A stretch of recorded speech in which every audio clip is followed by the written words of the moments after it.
Hello दोस्तों, मेरे channel पे आपका स्वागत है।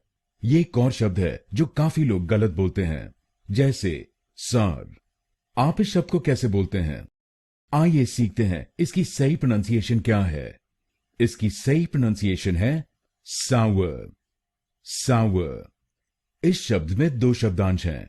पहला शब्दांश है SOU और दूसरा शब्दांश है UR।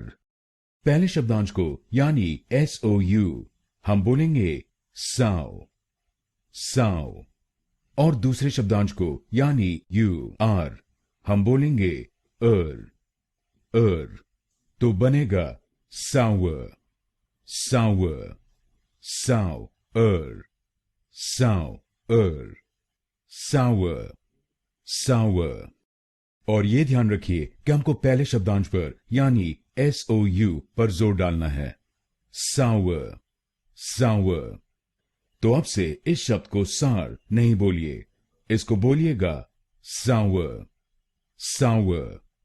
अब आप जान गए इस शब्द की सही प्रोनाउंसिएशन।